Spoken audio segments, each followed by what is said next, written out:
Super 6, super 7 తాను చేసిన మోసాలు, తాను చెప్పిన అబద్ధాలు అన్నీ కూడా బయటికి రాక తప్పదు.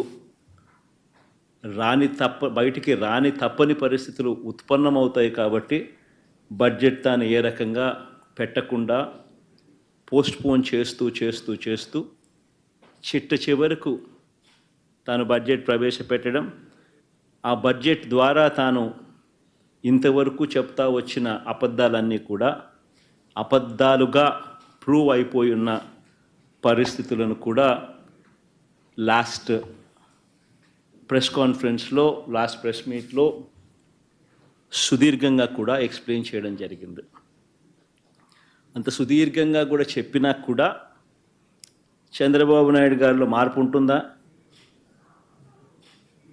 అస్సలు ఉండదు. నేను అబద్ధాలు ఇలాగే చెప్తాను, ఎందుకంటే నేను సూపర్ 6, సూపర్ 7 ఎగరగొట్టాలని డిసైడ్ చేసుకున్నాను, కాబట్టి నాకు జస్టిఫికేషన్ కావాలి అన్న ఒకే ఒక్క దృక్పథంతోనే చంద్రబాబు గారి అబద్ధాలన్నీ కూడా కొనసాగుతూ వస్తున్నాయి బడ్జెట్ ప్రవేశపెట్టినప్పటికీ కూడా. అందుకే మరొకసారి ఆయన మాట్లాడిన మాటల మేరకు, ఆయనకు సంబంధించిన ఆయన మంత్రివర్గ సభ్యులు, సహచరులు మాట్లాడిన మాటల్లో వాటిని కూడా అడ్రస్ చేస్తూ కొనసాగింపుగా ఇదే బడ్జెట్ ప్రసంగం మీద నా 2వ ప్రెస్ మీట్ కూడా జరగబోతా ఉంది. రాష్ట్రానికి సంబంధించిన అప్పు ఎంత, రాష్ట్రానికి సంబంధించిన అప్పు ఎంత, రాష్ట్రంలో అప్పులు ఏ మేరకు ఉన్నాయి అన్నది ఒక బడ్జెట్ అంటూ ప్రవేశపెడితే ఖచ్చితంగా ఆ బడ్జెట్ డాక్యుమెంట్స్లో రాష్ట్రానికి సంబంధించిన అప్పులు చూపించక తప్పదు. ఇది బడ్జెట్లో ఖచ్చితంగా జరగాల్సిందే బడ్జెట్ అంటూ ప్రవేశపెడితే. కాబట్టి ఒక్కసారి రీకాల్ చేస్తూ మళ్ళా ఒకసారి అసలు చంద్రబాబు నాయుడు తానంతటి తానే ప్రవేశపెట్టిన ఈ బడ్జెట్లో తాను చెప్పిన లెక్కల ప్రకారమే అప్పుల విషయంగా మళ్ళా ఒకసారి క్విక్గా రీక్యాప్ చేసే దానికోసం ఉజ్జాయింపుగా ఫిగర్లు చూపిస్తా. ఇది బడ్జెట్లో ఆయన ప్రవేశపెట్టిన budget documents page number 14, page number 16. ఈ 2 పేజీలు ఒకసారి చూసినట్టయితే ఆయన ప్రవేశపెట్టిన ఈ బడ్జెట్ డాక్యుమెంట్లోనే రాష్ట్రానికి సంబంధించిన అప్పులు 2018-19 సంవత్సరం, అంటే తన చివరి సంవత్సరం నాటికి తాను చూపించిన బడ్జెట్ డాక్యుమెంట్ ప్రకారమే అప్పులు 2,57,000 కోట్లు తాను దిగిపోయే సమయానికి అప్పులు ఉన్నాయి అని తానంతటి తానే చూపించాడు. అంటే పబ్లిక్ డెట్ అవుట్ స్టాండింగ్. అదే మాదిరిగా పేజ్ నెంబర్ 16లో అదే 2018-19కి సంబంధించి గవర్నమెంట్ గ్యారంటీ ఇచ్చిన అప్పులు కూడా లెక్కేసుకుంటే ఎంత అంటే తానంతటి తానే 55,000 కోట్లు అని చెప్పి తానే తేల్చాడు. 2 కలిపితే రాష్ట్ర ప్రభుత్వానికి చంద్రబాబు నాయుడు దిగిపోయే టయానికి ఉన్న అప్పులు 3,13,000 కోట్ల రూపాయలుగా 3,13,000 కోట్లు అంటూ చంద్రబాబు నాయుడు గారు తాను స్వయంగా ప్రవేశపెట్టిన బడ్జెట్ డాక్యుమెంట్స్లో తానే తేల్చి చెప్పాడు. పేజ్ నెంబర్ 14, పేజ్ నెంబర్ 16 తాను ప్రవేశపెట్టిన బడ్జెట్ డాక్యుమెంట్లలో ఇదే అప్పును 2024-25 అంటే మా వైఎస్ఆర్సీపీ ప్రభుత్వం దిగిపోయే నాటికి రాష్ట్రంలో ఎంత అప్పులు ఉన్నాయి అని చెప్పి తానే తెంచుతూ, తానే తేలుస్తూ, తానే ప్రవేశపెట్టిన అదే బడ్జెట్ డాక్యుమెంట్లో అదే పేజ్ నెంబర్ 14, అదే పేజ్ నెంబర్ 16లో తాను చెప్పుకొచ్చాడు. 2023-24 అంటే మన ప్రభుత్వం వైఎస్ఆర్సీపీ ప్రభుత్వం దిగిపోయే నాటికున్న అప్పులు 4,91,000 కోట్లకు ఎగబాకాయని, అదే రకంగా ప్రభుత్వం గ్యారంటీ ఇచ్చిన అప్పులు 1,54,000 కోట్లకు ఎగబాకాయని, 2 కలిపితే 2023-24 సంవత్సరం అంటే వైఎస్ఆర్సీపీ ప్రభుత్వం దిగిపోయే నాటికి 6,00,000 46,000 కోట్ల రూపాయలని చెప్పి తానే తేల్చాడు. అంటే 3,13,000 కోట్లు తాను దిగిపోయే నాటికి ఉన్న అప్పులు వైఎస్ఆర్సీపీ ప్రభుత్వం దిగిపోయే నాటికల్లా 6,46,000 కోట్ల రూపాయలను తానే తేల్చి చెప్పాడు. తాను ప్రవేశపెట్టిన బడ్జెట్ డాక్యుమెంట్లే సాక్ష్య ఆధారాలతో సహా ఇక్కడ ప్రవేశపెడతా ఉన్నాం. ఈ రిపోర్టుకు తోడు కాగ్ అంటే రాష్ట్ర ప్రభుత్వాన్ని ఆడిట్ చేసే కాన్స్టిట్యూషనల్ బాడీ కాగ్ చెప్పిన నివేదిక కూడా ఒకసారి చూసినట్టయితే కాగ్ నివేదిక కూడా ఇదే రాష్ట్ర ప్రభుత్వం ఇదే బడ్జెట్ సమావేశాల్లో కాగ్ నివేదికను కూడా ప్రొడ్యూస్ చేశారు. అసెంబ్లీలో వాళ్ళు అది కూడా చూపించడం జరిగింది, ప్రొడ్యూస్ చేయడం జరిగింది. కాగ్ రిపోర్ట్లో కూడా 2023-24 సంబంధించి accounts at a glance page number 18, page number 20 CAG రిపోర్ట్లో page number 18, page number 20 CAG రిపోర్ట్లో కూడా వాళ్ళు కూడా ఇదే నెంబర్ను రాటిఫై చేస్తూ కాగ్ కూడా రిపోర్ట్ ఇచ్చింది. ఇదే కాగ్ రిపోర్ట్ కూడా కాంప్ట్రోలర్ అండ్ ఆడిట్ జనరల్ అంటే రాష్ట్ర ప్రభుత్వాలను ఆడిట్ చేసే కాన్స్టిట్యూషనల్ బాడీ వీళ్ళు కూడా ఇచ్చిన రిపోర్టును రాష్ట్ర ప్రభుత్వం అసెంబ్లీ సమావేశాల్లో ఇదే చంద్రబాబు ప్రభుత్వం కూడా ప్రొడ్యూస్ చేసింది. బడ్జెట్తో పాటు వాళ్ళు ఇచ్చిన డాక్యుమెంట్స్లో కూడా page number 18, page number 20 CAG report 2023-24లో ఇదే ధృవీకరిస్తూ తేల్చి చెప్పారు. మళ్ళీ నేను ఇదే క్వశ్చన్ మళ్ళీ క్వశ్చన్ అది కూడా ఆ రిపోర్ట్ కూడా మేము ముందర ఉంచడం జరిగింది. కాగ్ రిపోర్టు కూడా కింద పైన 2 budget documents page number 14 and 16, కింద ఉన్నవి 2 CAG reports page number 18 and page number 20 ఈ 2 కూడా చూపించడం జరుగుతూ ఉంది. మరి ఇంతకుముందు నేను అడిగినట్టుగానే మరొకసారి ఇదే చంద్రబాబు నాయుడు గారిని ఇవే విషయాలను మరొకసారి మళ్ళీ అడుగుతా ఉన్నా. అయ్యా అబద్ధాలు చెప్పడం ధర్మమేనా అని.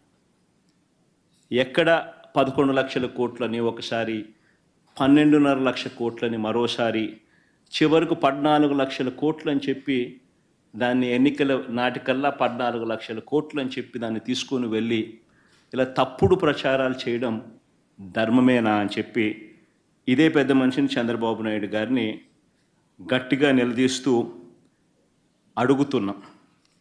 ఇదే మాదిరిగానే చంద్రబాబు నాయుడుకి సంబంధించిన తన ఎల్లో మీడియా ఇదే దుష్ప్రచారాన్ని కొనసాగిస్తూ ఏ రకంగా ఒక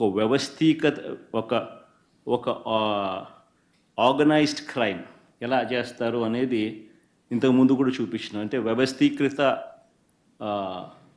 నేరాలు చేసే ఒక వ్యవస్థ వీళ్ళకి మాత్రమే ఉంది.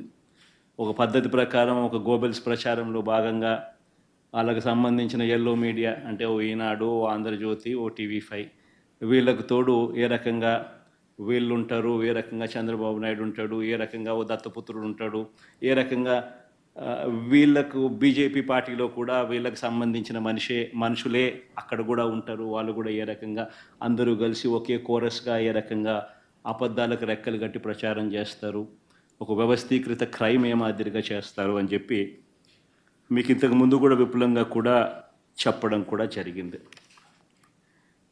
ఆశ్చర్యం ఏమిటనంటే చంద్రబాబు నాయుడు గారు తన గుండెల మీద తాను చేతులు వేసుకుని తాను ప్రజలకు సమాధానం చెప్పాల్సిన విషయం ఇది. ఎందుకనంటే అధికారంలోకి వచ్చి 6 నెలలు అవుతా ఉంది. మొత్తం ప్రభుత్వం యంత్రాంగం అంతా కూడా చంద్రబాబు నాయుడు గారి చేతుల్లోనే ఉంది. మా దగ్గర లేదు, మా చేతుల్లో లేదు. 6 నెలల నుంచి మొత్తం ప్రభుత్వ యంత్రాంగం అంతా చంద్రబాబు నాయుడు గారి చేతుల్లోనే ఉంది. ఆయన అధికారంలోకి వచ్చి 6 నెలలు అయింది. మరి చంద్రబాబు నాయుడు గారి చేతుల్లో ఉన్న అధికారులతోనే తానే బడ్జెట్ తయారు చేయించి అసెంబ్లీలో తానే ప్రవేశపెట్టాడు. అందులోని అంకెలు కూడా చంద్రబాబు గారే పెట్టారు. చివరికి ఆ లెక్కలను కూడా కాన్స్టిట్యూషనల్ బాడీ అంటే కాగ్, ఒక రాజ్యాంగ వ్యవస్థ, ఒక రాజ్యాంగ సంస్థ కాగ్ కూడా ఆ అధికారిక లెక్కలను ధృవీకరించింది. మరి ధృవీకరించిన తర్వాత నీ హయాంలో నీ అధికారుల చేత నీవు ప్రవేశపెట్టిన బడ్జెట్, నీవు ప్రవేశపెట్టిన నీ లెక్కలను కాగ్ కూడా, కాన్స్టిట్యూషనల్ బాడీ కాగ్ కూడా ఆడిట్ చేసి ధృవీకరించిన తర్వాత, అది కూడా ఆ రిపోర్ట్ కూడా నువ్వు కూడా అసెంబ్లీలో నువ్వే టేబుల్ చేసిన తర్వాత, మరి నువ్వు చెప్పిన నీ లెక్కలు, నువ్వు చెప్పిన ఈ నెంబర్స్ మరి నువ్వే ప్రవేశపెట్టిన తర్వాత ఈ అప్పుల గురించి మీరు ఖరారు చేసిన వివరాల మీద మీరే ఒప్పుకోకపోతే ఇక మీరు అసెంబ్లీలో ఈ నెంబర్సు ఇవన్నీ ఎందుకు ప్రవేశపెట్టారు? మీరు పెట్టిన వాటి మీదనే మీరే అసెంబ్లీకి సాక్షిని చేస్తూ అసెంబ్లీకి ప్రవేశపెడతారు. పెట్టిన తర్వాత మీ మంత్రులు మీరు మళ్ళీ బొంకుతారు. 6,46,000 కోట్ల అప్పులు ఉన్నాయని మీరే ప్రవేశపెట్టి మీరే లేదు 6,46,000 కోట్లు కాదు 10,45,000 అని ఎవడు అంటాడు, ఇంకోడెవడో ఇంకో నెంబర్ అంటాడు, ఇంకోడెవడో ఇంకోడు అంటాడు, చంద్రబాబు నాయుడు గుంజిని తీస్తానంటాడు. ఇంకా వస్తే మీరు పక్కకు వస్తే మీకు చెప్తాను, ఇంకా ఎక్కువ, ఇంకా వేరే నెంబర్లు చెప్తానంటాడు. మరి చంద్రబాబు నాయుడు అసెంబ్లీకి ప్రవేశపెట్టిన ఆ డాక్యుమెంట్స్ మీద, తన హయాంలో తానే ప్రవేశపెట్టిన ఈ డాక్యుమెంట్స్ మీద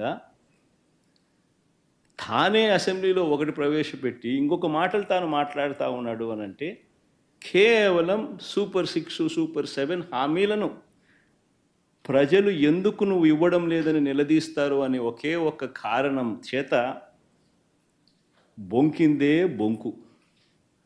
బొంకుల బాబు అని చంద్రబాబు నాయుడుని ఎందుకు అనకూడదు?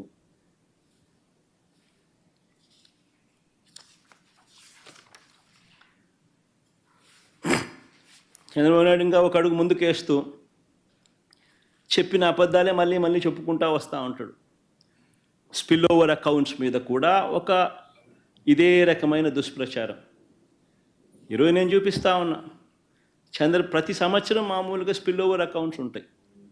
ప్రతి సంవత్సరం, ఈ సంవత్సరం నుంచి కాస్త కూస్తూ నెక్స్ట్ ఇయర్కి మళ్ళీ స్పిల్ ఓవర్ అనేది ప్రతి బడ్జెట్ నుంచి ఇంకొక బడ్జెట్కు స్పిల్ ఓవర్ అనేది సర్వసాధారణంగా స్పిల్ ఓవర్ బిల్స్ అనేది ఉంటాయి.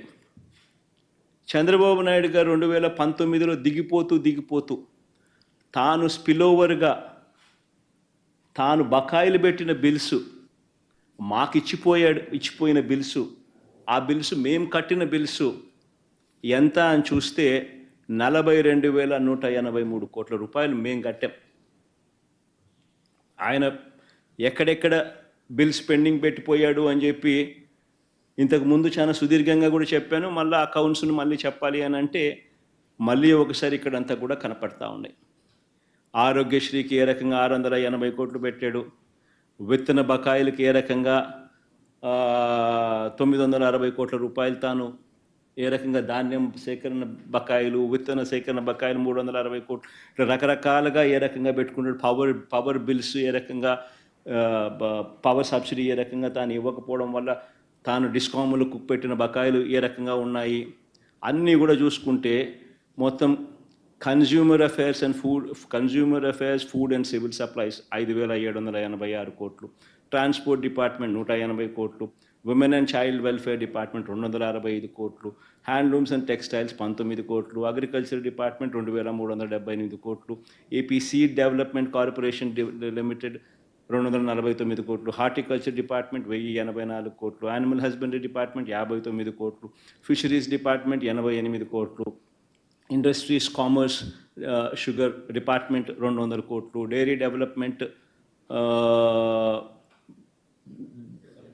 72 కోట్లు, school education mid day meals 148 కోట్లు, రోడ్స్ అండ్ బిల్డింగ్స్ 1100 కోట్లు, ఏపీ వెల్ఫేర్ డిపార్ట్మెంట్ ఆర్టీఎఫ్ అంటే ఫీజు రీయింబర్స్మెంట్ బకాయిలు 2800 కోట్లు, ఏపీ ఎంఎస్ఐడిసి 142 కోట్లు, ఆరోగ్యశ్రీ బకాయిలు 680 కోట్లు, ఈహెచ్ఎస్ ఎంప్లాయీ హెల్త్ స్కీమ్ 154 కోట్లు, సోషల్ వెల్ఫేర్ డిపార్ట్మెంట్ 848 కోట్లు, కమిషనర్ పంచాయతీరాజ్ అది 2036 కోట్లు, కమిషనర్ పంచాయతీరాజ్ ఇంజనీరింగ్ 1200 కోట్లు, కమిషనర్ రూరల్ డెవలప్మెంట్ ఎన్ఆర్ఈజీఎస్ 2340 కోట్లు, ఆర్డబ్ల్యూఎస్ బకాయిలు 2757 కోట్లు, ట్రైబల్ వెల్ఫేర్ 76 కోట్లు, ఎనర్జీ 9823 కోట్లు, వాటర్ రిసోర్స్ డెవలప్మెంట్ అన్నీ కలుపుకుంటే ఏ రకంగా 42,183 కోట్లు ఏ రకంగా చంద్రబాబు నాయుడు గారు గిఫ్ట్గా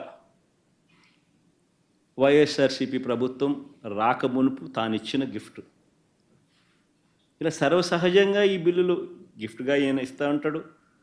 ఆ తర్వాత మేమే ఈ బిల్లులన్నీ కూడా కట్టడం జరుగుతుంది. అయితే దీన్ని కూడా ఆయన అర్థాంతం చేస్తాడు. ఏదో కొత్తగా బహుశా ఇన్ని వేల కోట్లు బహుశా ఏ ప్రభుత్వం బహుశా గిఫ్ట్గా ఇవ్వరు. ఒక చంద్రబాబు నాయుడు గారు మాత్రం ఆ గిఫ్ట్ ఎక్కువ ఇచ్చినాడు. మిగతా ఏ ప్రభుత్వాలైనా ఇంతింత గిఫ్ట్లు ఎవరికి ఇవ్వరు. అయినా కానీ మేము చిరునవ్వుతోనే కట్టాం, దాని గురించి మేమేం కంప్లైంట్ ఏం చేయాల. ఇలా సర్వసాధారణంగా జరిగే విషయాన్ని కూడా భూతద్దంలో పెట్టి చూపించి ఏదో జరిగిపోతూ ఉంది, జరిగిపోయింది అనే భ్రాంతి కలిగించే కార్యక్రమం చంద్రబాబు నాయుడు గారు చేయడంలో దిట్ట. ఇక్కడే ఇంకో విషయం కూడా చెప్పాలి. 2014 నుంచి 19 మధ్య చంద్రబాబు నాయుడు గారి హయాంలో సాక్షాత్తు అక్షరాల 28,457 కోట్లు మేర ఆయన పరిమితికి మించి అప్పులు తీసుకున్నారు. పరిమితికి మించి అంటే ఎఫ్ఆర్బిఎం లిమిట్స్ ఏదైతే రాష్ట్ర ప్రభుత్వాలు హక్కుగా ఏదైతే బారో చేసుకునే కెపాసిటీ ఏదైతే ఉంటుందో ఆ బారో చేసుకునే సొమ్మును ఆ బారో చేసుకునే అప్పు కంటే కూడా చంద్రబాబు నాయుడు ఎక్సీడ్ అయి తాను బారో చేసిన అప్పు 28,457 కోట్ల రూపాయలు. ఇది కాగ్ రిపోర్ట్స్. ఇవన్నీ నేను చెప్తా ఉన్నటువంటివన్నీ కూడా CAG reports, union finance commission reports, ministry of statistics and programme implementation government of India reports. 28,457 కోట్ల రూపాయలు చంద్రబాబు నాయుడు గారు తన 5 సంవత్సరాల పాలనలో ఎఫ్ఆర్బిఎం లిమిట్స్ దాటి తాను ఎక్సెస్గా బారో చేస్తే ఆ మేరకు మా ప్రభుత్వ హయాంలో ఆ అప్పులపై కోత పడింది. ఇన్ఫ్యాక్ట్ అది కూడా చంద్రబాబు నాయుడు చేసిన ఎక్సెస్ బారోయింగ్ మా మీద కోత కూడా పడింది. ఆ రకంగా చూసుకున్న చంద్రబాబు నాయుడు గారు ఆ టైంలో 28,457 కోట్ల రూపాయలు ఎక్సెస్ బారోయింగ్ తాను చేస్తే మా హయాంలో ఎక్సెస్ బారోయింగ్ ఎంత అంటే కేవలం 1,600 కోట్ల రూపాయలు. సో నేను అడుగుతా ఉన్నది ఒకటి, ఎవరు ఆర్థిక విధ్వంసకారుడో చెప్పడానికి ఈ డేటా అంతా కూడా కనిపిస్తూ ఉంది. ఎవరు క్రమశిక్షణతో నడిచారు, రాష్ట్ర ప్రభుత్వాన్ని నడిపించారు అని చెప్పడానికి ఈ డేటా అంతా కూడా చూస్తే ఎవరికైనా అర్థమవుతుంది. ఈ మనిషి ఇప్పుడు సూపర్ 6లు, సూపర్ 6లు, సూపర్ 7లు ఇవన్నీ కూడా ఎగ్గొట్టడానికి ఈ మనిషి ఒక భూతం ఉన్నట్టుగా ప్రచారం చేసే కార్యక్రమాలు చేస్తూ ఉన్నాడు.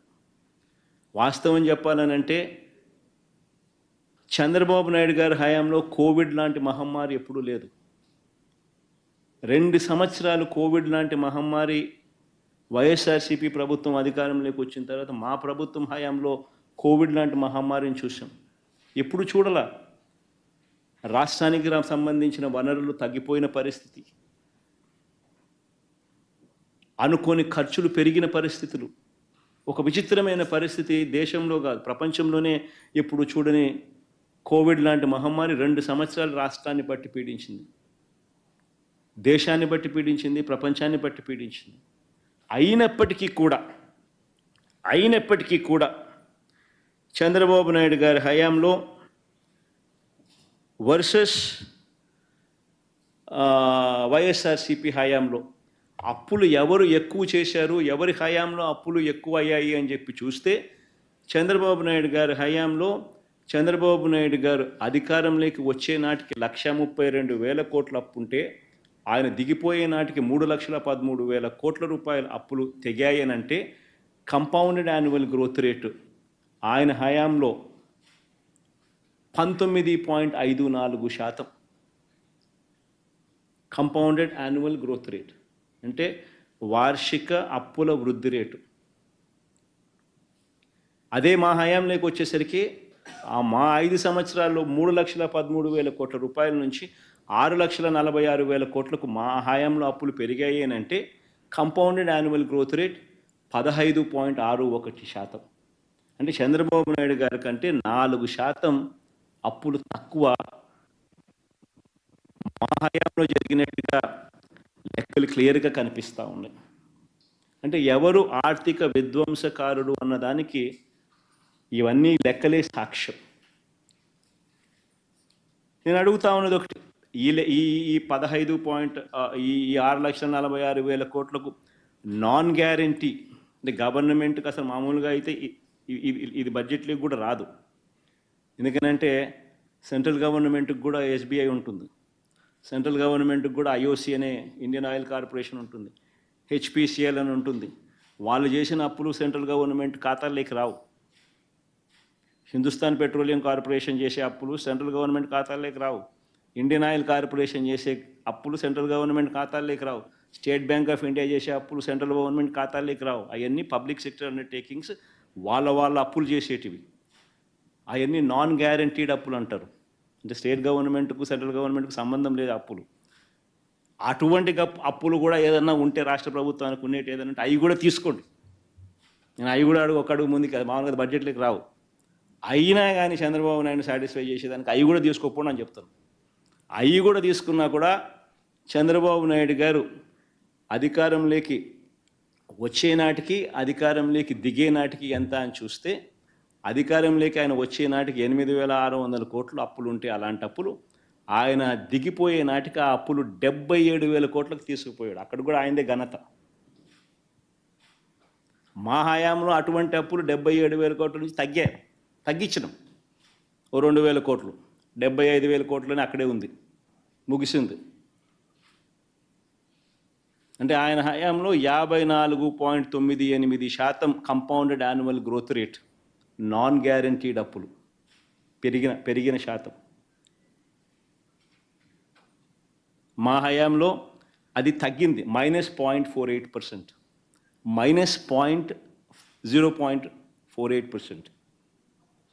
టోటల్గా ఆ అప్పులు అంటే టోటల్గా గవర్నమెంట్ అప్పులు, గ్యారంటీడ్ అప్పులు, నాన్ గ్యారంటీ అప్పులు ఆఫ్ ది గవర్నమెంట్ కూడా కలుపుకుంటే మొత్తానికి రాష్ట్రానికి సంబంధించిన అప్పులు ఎంత ఉన్నాయని చెప్పి చూస్తే చంద్రబాబు నాయుడు గారు అధికారంలోకి రాకమునుపు 1,40,000 కోట్లు ఉంటే అది కాస్త చంద్రబాబు నాయుడు దిగిపోయే నాటికి 3,90,000 కోట్ల రూపాయలకు ఎగబాకింది. అంటే ఆయన హయాంలో వార్షిక అంటే కంపౌండెడ్ యాన్యువల్ గ్రోత్ రేటు, వార్షిక అప్పుల వృద్ధి రేటు 22.63%. అయితే మా హయాంలోకి వచ్చేసరికి 3,90,000, 7,21,000 ఎగబాకింది అని అంటే కంపౌండెడ్ యాన్యువల్ గ్రోత్ రేట్ కేవలం 13.57%. ఆలోచన చేయమని అడుగుతా ఉన్న రాష్ట్ర ప్రజలందరికీ కూడా, ఎవరు ఆర్థిక విధ్వంసకారుడో ఈ లెక్కలు చూస్తే ఎవరికైనా కూడా ఇట్టే అర్థమవుతుంది. ఇక ఈ అప్పుల టాపిక్ నుంచి కాస్త ఒక అడుగు ముందుకు వేసి చంద్రబాబు నాయుడు గారి అసెంబ్లీ సమావేశాల్లో ఆయన వివిధ అంశాల మీద ఆయన మాట్లాడుతూ రకరకాల అబద్ధాలను ముందుకు తీసుకెళ్తూ ప్రొపగేట్ చేస్తూ అడుగులు ముందుకు వేశాడు. సరే, వాటికి కూడా రిఫ్యూట్ చేస్తూ వాటికి కూడా సమాధానం చెప్తూ నేను ఇంకా పలు ప్రశ్నలకు సమాధానాలు చెప్తూ అడుగులు ముందుకు వేస్తా. ఇక బడ్జెట్ సమావేశాల్లో తాను మాట్లాడుతూ చంద్రబాబు నాయుడు గారు మాట్లాడుతూ 2019-2024 అంటే 2019 నుంచి 24 అంటే వైఎస్ఆర్సీపీ హయాంలో రాష్ట్ర వృద్ధి రేటు ఆయన హయాంలో 13.5%, ఆయన హయాంలో 13.5% రాష్ట్ర వృద్ధి రేటు ఉంటే వైఎస్ఆర్సీపీ హయాంలో అది 10.6% పడిపోయింది అని చెప్పుకొచ్చాడు. అయ్యా చంద్రబాబు, నీ హయాంలో కోవిడ్ లేడయ్యా, కోవిడ్ లేదు. వైఎస్ఆర్సీపీకి సంబంధించిన ఈ 5 సంవత్సరాల కాలంలో రాష్ట్రమే కాదయ్యా, దేశమే కాదయ్యా, ప్రపంచమే 2 సంవత్సరాలు కోవిడ్తో అతలాకుతలమైన పరిస్థితుల మధ్య ఆ 5 సంవత్సరాలు మా పరిపాలన సాగింది. ఒక్కసారి దేశం పరిస్థితి ఆ 5 సంవత్సరాలు ఎలా ఉందో కూడా ఒకసారి చూద్దాము. ఇక్కడ చూపిస్తా ఉన్నా. దేశంలో మిగతా రాష్ట్రాలకు సంబంధించి ఉజ్జాయింపుగా దాదాపుగా ఒక 25 రాష్ట్రాలకు సంబంధించిన లెక్కలు చూపించారు. ఉజ్జాయింపుగా దేశానికి సంబంధించిన గ్రోత్ రేటు కూడా చూపించడం జరిగింది. ఒకసారి దేశానికి సంబంధించిన గ్రోత్ రేటు కూడా ఒకసారి చూస్తే దేశం మొత్తం ఏ రాష్ట్రం తీసుకున్నా కూడా కోవిడ్ వల్ల దాని ముందు 5 సంవత్సరాలతో కంపేర్ చేస్తే 2019 నుంచి 24 మధ్య, అంటే ఈ 5 సంవత్సరాలతో కంపేర్ చేస్తే ఏ రాష్ట్రమైనా కూడా ఇంతకు ముందు 5 సంవత్సరాల కన్నా గ్రోత్ రేట్ తక్కువే. దేశం చూస్తే కూడా 2014 నుంచి 19 ఆ 5 సంవత్సరాలలో దేశంలో కూడా చూస్తే ఎంత అని చెప్పి చూస్తే దేశంలో కూడా 10.97, అంటే దాదాపు 11% దేశంలో కూడా అభివృద్ధి రేటు, దేశంలో కూడా జీడిపి గ్రోత్ రేట్ ఉంటే 2019 నుంచి 23, అంటే ఈ 5 సంవత్సరాలకు సంబంధించి దేశంలో కూడా 9.28% తగ్గిపోయిన పరిస్థితులే కనిపిస్తాయి. కానీ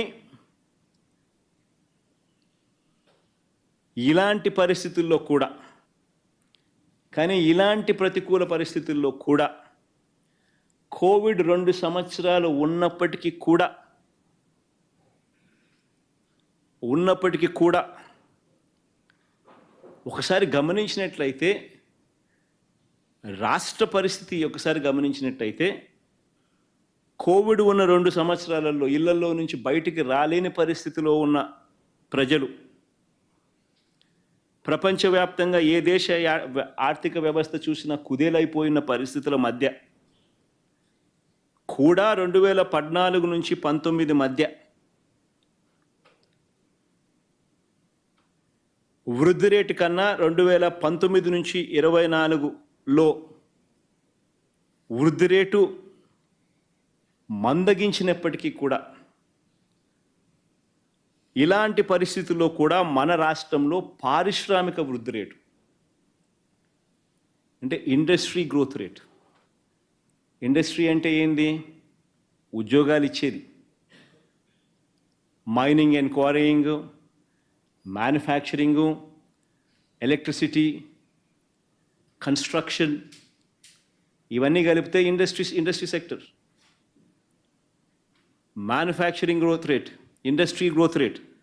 ఒకసారి ఇండస్ట్రీ గ్రోత్ రేట్ అనేది ఎలా ఉంది అని చెప్పి ఒకసారి పారిశ్రామిక వృద్ధి రేట్ ఎలా ఉంది అని ఒకసారి చూస్తే 2014 నుంచి 19, అంటే చంద్రబాబు నాయుడు గారి హయాంలో 2014 నుంచి 19 సగటున 11.92% ఉంటే, వైఎస్ఆర్సీపీ హయాంలో 2019 నుంచి 24లో 2 సంవత్సరాలు కోవిడ్ ఉన్నప్పటికీ కూడా చంద్రబాబు నాయుడు గారి కన్నా బెటర్గా 12.61% నమోదైంది. ఇది కూడా నేను చెప్పే లెక్కలు కాదు. ఆయనంతట ఆయనే బడ్జెట్తో పాటు సోషియో ఎకనామిక్ సర్వేను ఆయన ప్రవేశపెట్టిన డేటా ఆధారంగా పేజ్ నెంబర్ 333లో ఆయన ఇచ్చిన డేటా ఆధారంగా ఈ విషయాలు నేను చెప్తా ఉన్నా. చంద్రబాబు నాయుడే ఆయనంతట ఆయనే ప్రవేశపెట్టిన సోషియో ఎకనామిక్ సర్వే రిపోర్ట్స్ ఆధారంగా చూస్తే ఈ లెక్కలు బయటకు వస్తూ ఉన్నాయి. ఆయన మ్యానుఫ్యాక్చరింగ్ ఇండస్ట్రీ మ్యానుఫ్యాక్చరింగ్ సెక్టర్లో పారిశ్రామిక రంగంలో జరిగిన వృద్ధి రేటును ఒకసారి గమనిస్తే ఆలోచన చేయమని అడుగుతా ఉన్నాను. ఒక్కసారి అందరూ కూడా పారిశ్రామిక రంగం గురించి చంద్రబాబు నాయుడు గారు రకరకాల అబద్ధాలన్నీ కూడా ప్రొపగేట్ చేస్తూ ఉన్న నేపథ్యంలో ఈ ఫిగర్స్ చాలా ఇంపార్టెంట్. దీనికి సంబంధించిన లెక్కలు ఒకసారి చూస్తే 2018 నుంచి 19 నాటికి రాష్ట్ర పారిశ్రామిక రంగంలో అంటే జీవీఏ అంటే ఉత్పత్తి విలువ, మ్యానుఫ్యాక్చరింగ్ ఉత్పత్తి విలువ, జీవీఏ మ్యానుఫ్యాక్చరింగ్ జీవీఏ చూస్తే 2018 నుంచి 19 నాటికి 1,88,601 కోటి రూపాయలు అయితే with a compounded annual growth rate అంటే వార్షిక వృద్ధి రేటు 11.92%తో 1,88,601 కోటి అయితే ఈయన 5 సంవత్సరాల పాలనలో ఆయన మొదలుపెట్టే నాటికి 1,07,000 కోట్లుంటే ఆయన పాలన ముగిసే నాటికి 1,88,601 కోటి మ్యానుఫ్యాక్చరింగ్ జీవీఏ అంటే మ్యానుఫ్యాక్చరింగ్ ఉత్పత్తి విలువ. 2019 నుంచి 2024 వైఎస్ఆర్సీపీ హయాంలో ఏకంగా అది 3,41,000 కోట్లకు పోయింది with a compounded annual growth rate of 12.61%. with a compounded annual growth rate of 12.61%. ఇదే దేశంతో కూడా కంపేర్ చేస్తే పారిశ్రామిక రంగంలో మ్యానుఫ్యాక్చరింగ్ జీవీఏ అంటే ఉత్పత్తి విలువ, ఇండస్ట్రీ ఉత్పత్తి విలువ 2018-19లో దేశంలో 11వ స్థానంలో ఆంధ్ర రాష్ట్రం ఉంటే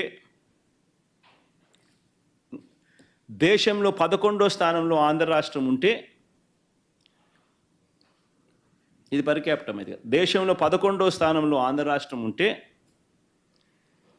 ఇదే ఇండస్ట్రీ జీవీఏ 2019 నుంచి 2024 మన హయాంలో ఏకంగా 8వ స్థానంలోకి వచ్చినాం.